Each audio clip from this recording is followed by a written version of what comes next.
My parents stole my college fund to pay for my sister's kids and told me I wasn't going anywhere anyway. They thought they won until Grandpa slowly put down his fork and changed our family forever. I'm 19 now, first year of college, or I was supposed to be. I'll get to that. I've always been the quiet kid in the family, not shy, just observant. My older sister Brooke was the golden child. Straight A student cheer captain, did one semester of college before dropping out to pursue motherhood with a guy who worked the night shift at a vape store. Our parents called it a noble choice.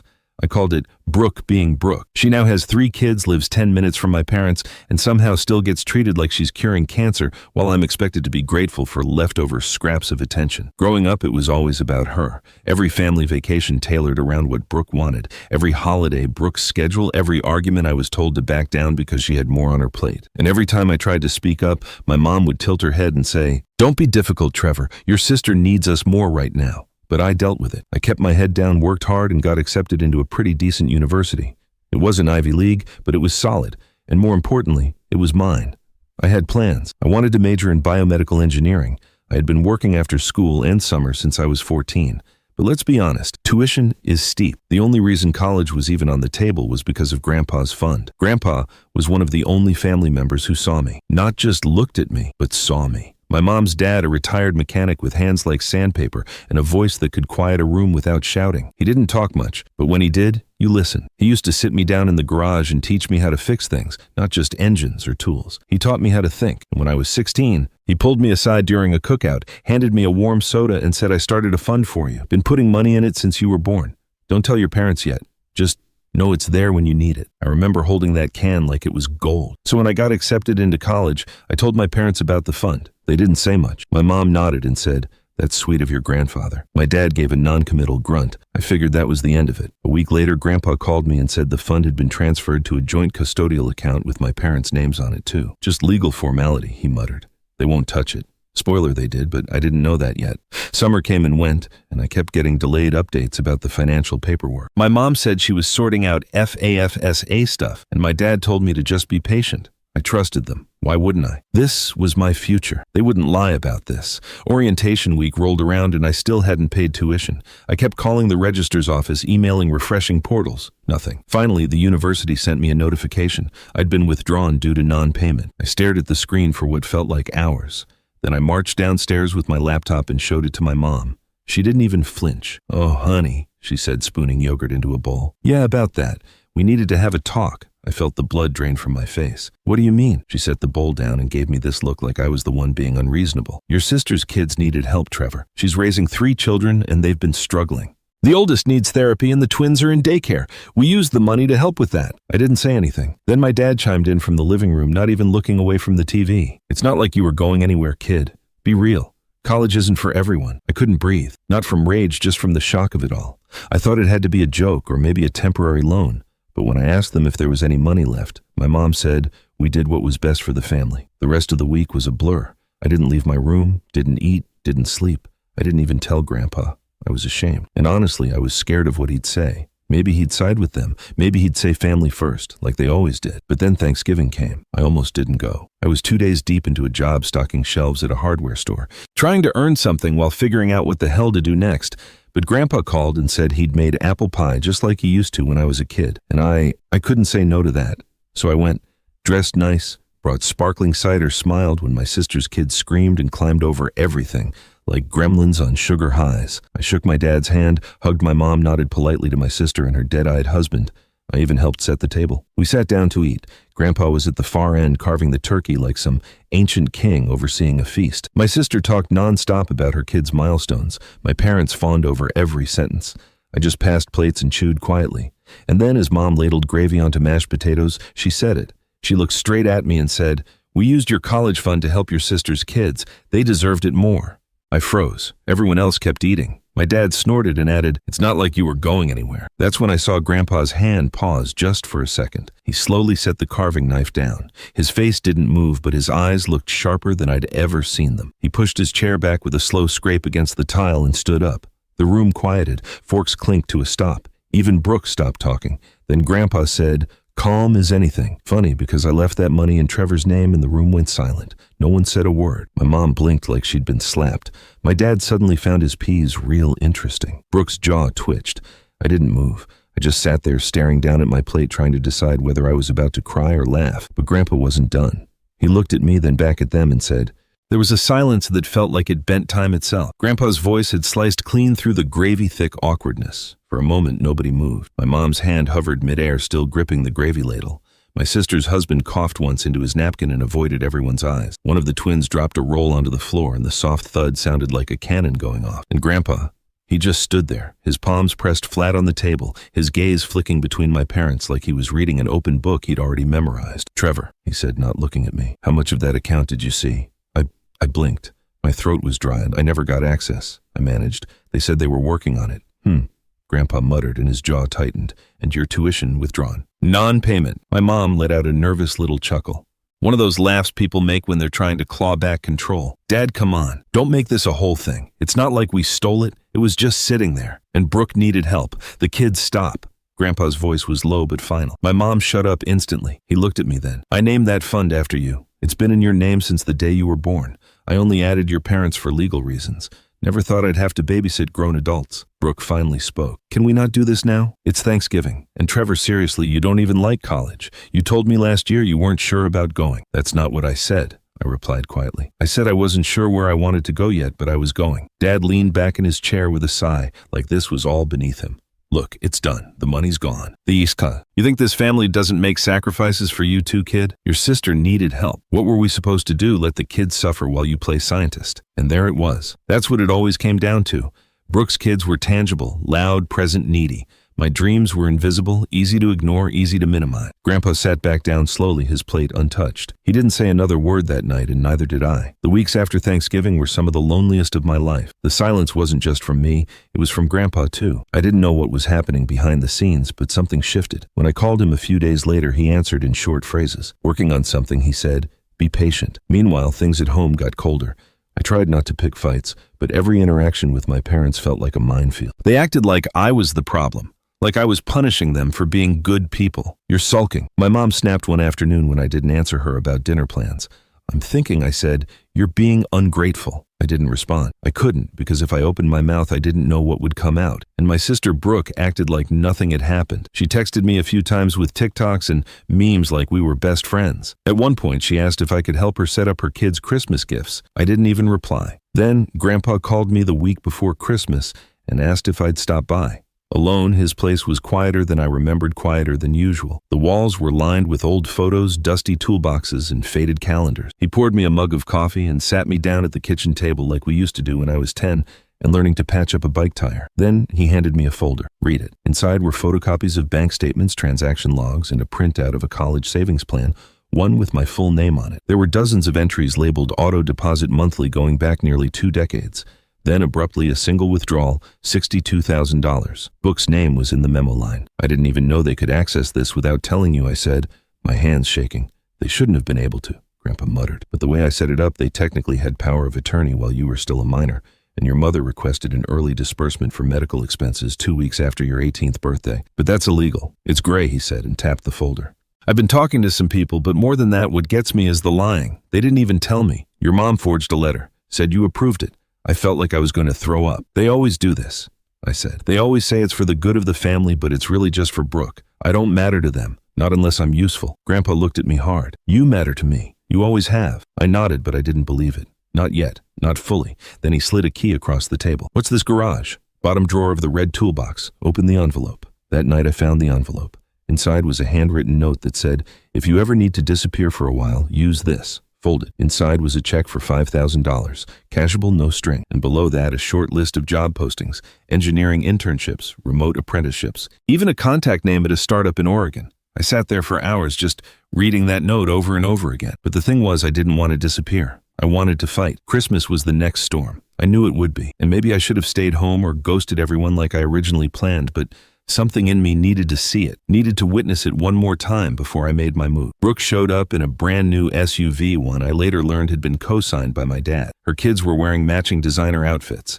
They ran around screaming, tearing open presents while my mom clapped and filmed them like it was the Macy's parade. I got one gift, a pair of socks.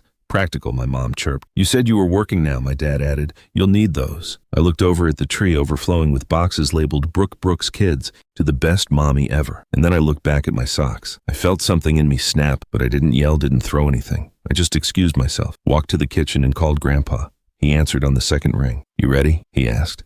Yeah, I said. Let's do it. The week after Christmas, I stayed quiet. I went to work. I nodded when my parents told me to clean the garage. I even agreed to babysit Brooke's twins one afternoon while she took a mental health break. But underneath that, I was planning. I was meeting with Grandpa's attorney. I was gathering screenshots, documents, and bank printouts. And more than anything, I was preparing for war. I wasn't going to scream or beg. I wasn't going to make emotional appeals that would fall on deaf ears. I was going to outsmart them. And soon they'd realize exactly what I'd become. Not the quiet, grateful son they could guilt into silence. Not the spare part of the family, but something else entirely. And the first blow would land on New Year's Eve. There was something poetic about hitting rock bottom on New Year's Eve. You'd think starting a new year would feel like a clean slate, but for me, it felt like the final nail in a coffin I hadn't even realized I was lying in. I was 19, living in my childhood bedroom, surrounded by old posters of bands I didn't listen to anymore, working part-time at a hardware store while pretending not to hear my parents whisper about how I was wasting my potential. Brooke's Kids had just gotten a brand new trampoline in the backyard. I got an expired Starbucks gift card. The worst part, I started to believe them. I started to wonder if maybe they were right. Maybe I was too soft. Maybe I didn't fight hard enough for college. Maybe Brooke did deserve the money more. She had kids. She had responsibilities. I was just one guy with a backpack full of notebooks and a heart full of stupid dreams. The doubts hit hardest at night. I'd lie in bed staring at the ceiling, trying not to cry, trying to breathe through the weight sitting on my chest like a stone. My friends had gone off to college towns, dorm parties, study groups, futures, and me. I was spending 8 hours restocking light bulbs and pretending not to hear my coworkers call me the quiet kid with the messed up family. But somewhere in that silence, somewhere in that emptiness, something inside me started to change. I think pain does that. When the people you love rip away your foundation, you either crumble or you build something new. So I started building quietly. On the nights I didn't have a shift, I'd go to Grandpa's house. We'd sit in the garage surrounded by the hum of old tools and the smell of motor oil. And he'd teach me things, real things. Not the kind of stuff you learn in a lecture hall, but the kind that makes you useful. Wiring, plumbing, engines, drafting. He even taught me how to solder, how to read blueprints, how to spot design flaws in household tools. And every single time I got something wrong, he never yelled. He'd just nod and say, try again. It was the first time in months I felt like I wasn't broken. One night, after we spent 3 hours fixing the starter on a rusted-out Chevy, he looked at me and said, "You're smart, Trev. Not just book smart, builder smart. Don't waste that. It's stuck." During the day I worked. At night I learned. And somewhere in between I started saving. It wasn't much at first. A few bucks here, $10 there. I stopped eating takeout. Canceled subscriptions, sold off some old video games and tech gear. Every dollar I didn't spend I stored in a locked metal box Grandpa gave me. He called it seed money. Doesn't matter if it's small, he said. What matters is you grow it. Around mid-January, I stumbled onto a subreddit for home appliance repairs. People were posting videos of broken toasters, malfunctioning air fryers, busted vacuums. Some were asking for help. Others were posting tutorial. An idea clicked. I borrowed Grandpa's old camcorder, still ran on tape, and started filming myself, repairing junk appliances I found on the curb. No fancy intro, no face cam, just my hands, my tools, and my voice explaining what I was doing. I uploaded the first video under the name Fix It Trev. It got 8 views. I didn't care. I made another, then another. By the end of February, I had uploaded 10 videos. Most had under 50 views. But then I posted one about fixing a dishwasher that made a loud grinding noise, and out of nowhere, it hit 3,000 views. I didn't sleep that night, not because of excitement, but because it was the first time in months I felt like I mattered. I started learning basic editing, added subtitles, improved my lighting. I even bought a second-hand mic with the savings from my first YouTube payout, $78.33. It wasn't much, but it felt like a start. Meanwhile, the house felt different. My parents barely talked to me anymore, and when they did, it was usually to ask why I was always holed up in Grandpa's garage. My mom accused me of being obsessed with him. My dad said I should grow up and move on. Brooke, of course, stayed chirpy and clueless. Every time she dropped by, she'd flash me that same sugary smile and say things like, "You still mad about the whole college thing?" Like it was a spilled drink, like I should have gotten over it by now. I said nothing, but I remembered everything and I kept planning. Grandpa was working behind the scenes too. I didn't know all the details yet, but every week he'd drop cryptic hints. Timing is everything. Don't let them see you coming. Let them think you're weak. Makes the punch land harder. We were working on something. I just didn't know the full picture yet, but I trusted him and I kept building. By April, my channel had 2,000 subscribers. I had partnered with a small affiliate company that sold repair kits, and suddenly I was making $300 a month. Nothing huge, but compared to where I'd started, it was gold. I took that money and reinvested it. Better tools, better camera, a real laptop. I also started freelance work online, writing repair manuals, creating diagrams, even editing videos for other small creators. Every dollar I made, I split. Half into savings, half into a new project Grandpa and I had been sketching out on graph paper. I called it the Fix Box. It was basically a subscription kit for basic home repairs, simple tools, instructions, a link to a video tutorial I'd film each month. We built 3 prototypes by hand. Grandpa said it was the best idea he'd heard in 20 years, and for the first time I started to believe him. Then came the breaking point. It wasn't some huge blow-up. It was something small. Isn't it always? One Sunday in May, I came home from work to find my metal cash box missing. I tore my room apart, checked every drawer closet under the bed behind the dresser. Nothing. I ran downstairs and found my mom folding laundry. "Have you seen my metal box?" I asked, already knowing the answer. She didn't even blink. "Oh, that junky old thing. I gave it to your dad. Thought it was part of Grandpa's scrap. There was money in there." She frowned. "What kind of money?" "Money." She rolled her eyes.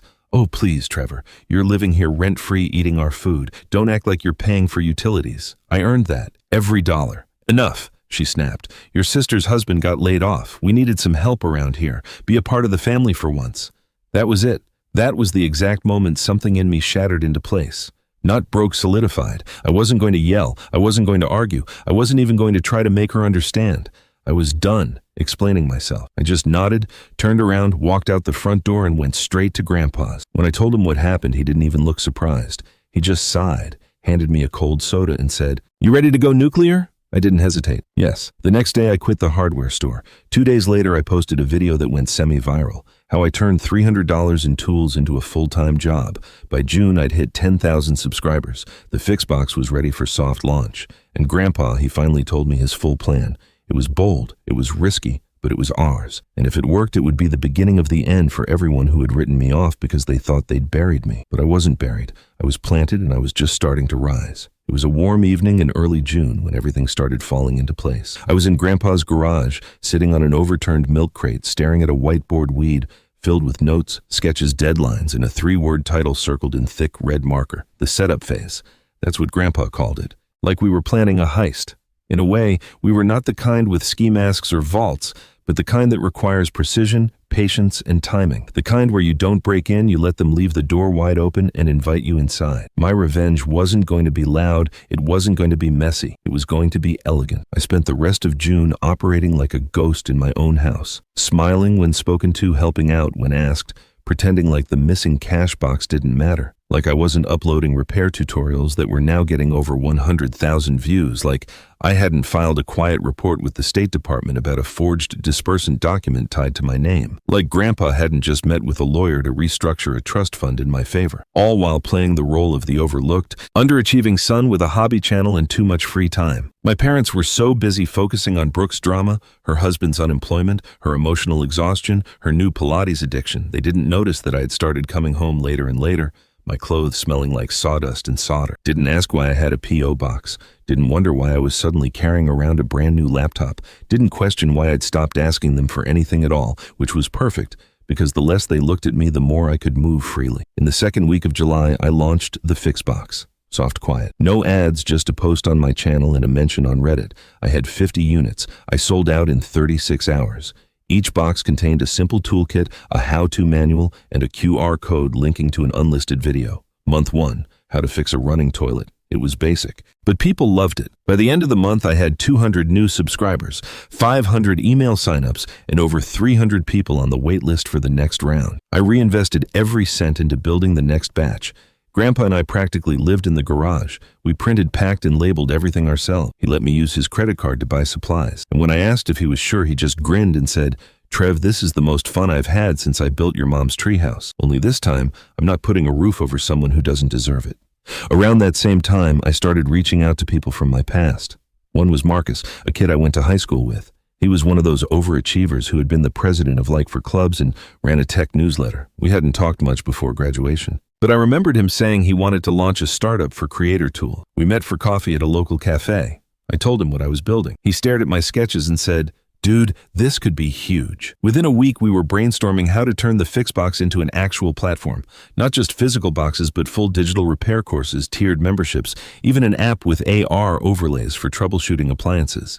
I didn't even realize how excited I was until I saw myself talking in the cafe windows, reflection hands flying, voice-animated face lit up in a way it hadn't been since before college fell apart. Marcus introduced me to his cousin Danny, a marketing major who offered to help with branding and outreach. I brought on another kid from Reddit known only as Circuit Cracker to help build the app back end. And suddenly, I had a team.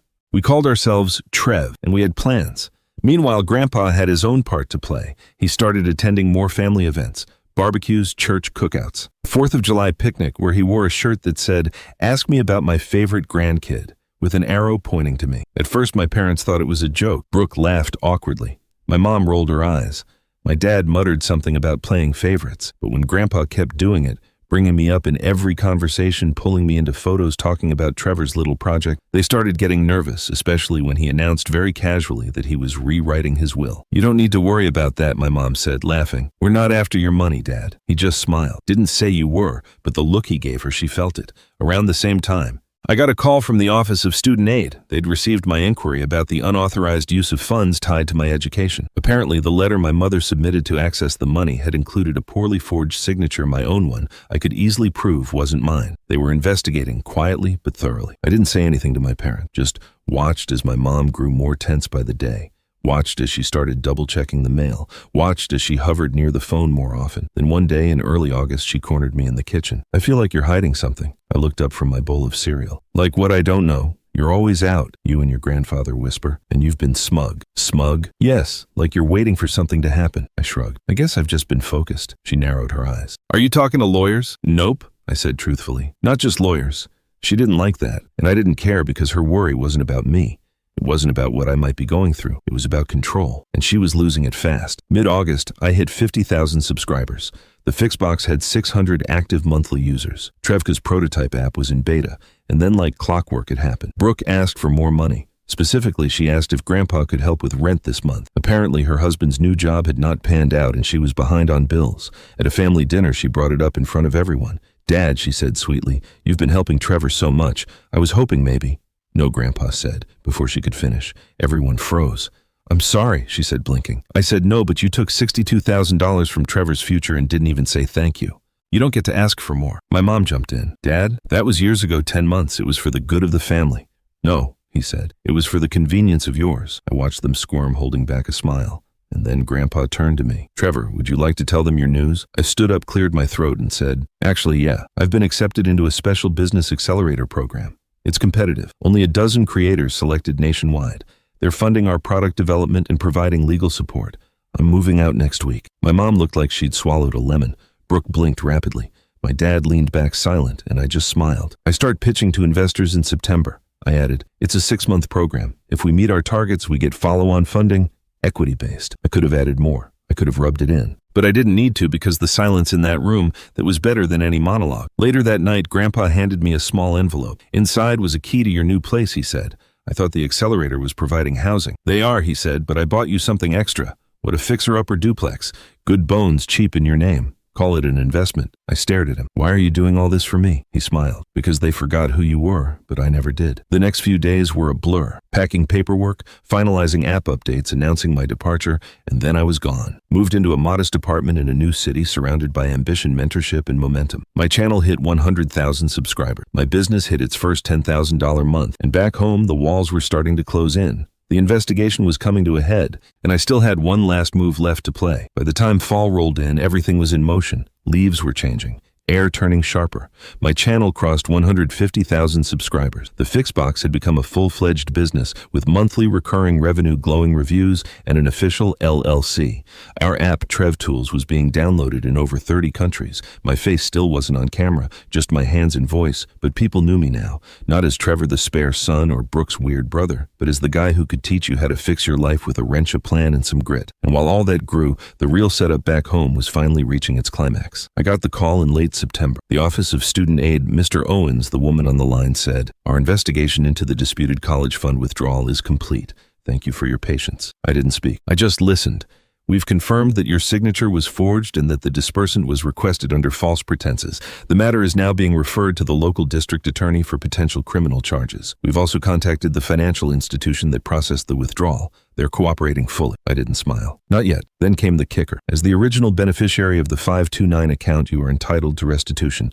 We're coordinating with the trust's overseer, Mr. Walter Owens, my grandfather, I said. Yes, he's been incredibly helpful. That's when I allowed myself a single nod. Checkmate was near. I didn't tell my parents right away. Why would I? They hadn't even bothered to check in on me since I moved. Not one text, not one call, not even a half-hearted hope you're doing well, comment on any of my videos. But Brooke, she finally reached out. I got a DM on Instagram in October. It was a selfie of her crying. I'm sorry things got weird. I miss you. Can we talk? I didn't reply. Then, 2 days later, my mom called. That was rare. She never initiated contact unless she needed something. I let it go to voicemail. She left a message that started like this. Trevor, we heard something strange from a friend at the bank. Something about an investigation. Please call me back. We need to clear this up. There's no reason to make this a legal matter. I didn't call back because there was every reason to make this a legal matter. They took what wasn't theirs, lied about it, forged documents, used me as an excuse to fund someone else's life, and then had the audacity to act like I was the selfish one for wanting it back. So no, I didn't call back. I forwarded the voicemail to Grandpa. He laughed so hard he had to sit down. A week later, they were served. I wasn't there to see it, but I got the play-by-play from Grandpa. My mom had apparently opened the door in her robe expecting a package. Instead, she got 2 manila envelopes, one from the district attorney's office regarding pending charges of financial misrepresentation and fraud. The other is civil suit filed by me for damages, breach of fiduciary duty, and restitution of funds taken from my education account. The best part, the letterhead had my full name at the top. Trevor Owens, founder, Trev LLC. I wasn't the passive son anymore. I was the plaintiff. They called, texted, emailed, begged. I didn't respond to a single one. Instead, I issued all communication through my lawyer. Her name was Camilla. Sharp, fearless, and efficient. She'd graduated top of her class and she hated financial abuse. Let them squirm, she told me, and squirm they did. They tried to downplay it, tried to act like it had been a misunderstanding, but when the forged signature was presented alongside my real one, there was nothing left to argue. And the financial institution, they didn't want bad press. They offered to settle fast. My parents were cut out of the loop entirely. It was poetic. The very account they looted ended up repaying me without their consent, but I wasn't done. The restitution money came through plus penalties, over $70,000 in total. I didn't need it anymore, so I used it publicly. I donated half to a nonprofit that funded vocational education for low-income teens. The other half I used to fund the first full-scale production of the fixed box across 5 states. I made a video about it. Didn't mention my family, didn't name names, but I ended the video with a line that hit harder than any accusation. Sometimes the people who should believe in you the most don't. And that's okay, because if you stay quiet long enough to build one day, they'll have no choice but to watch. That video hit 1.2 million views in a week. My inbox exploded. A brand deal offer from a tool company, a request to be on a business podcast, even a school district asking if I'd build a curriculum. It was surreal. I had gone from ignored and invisible to unstoppable. Thanksgiving rolled around again. Grandpa invited me to his place for a small dinner. Just us, a few of his friends, and Marcus and Danny from Trev. The vibe was light, warm, joyful. And just as we were finishing dessert, Grandpa pulled out a small velvet box. Inside was a silver ring, old but polished. It was my father's, he said. He gave it to me when I built my first shop, said it's not about money, it's about making something.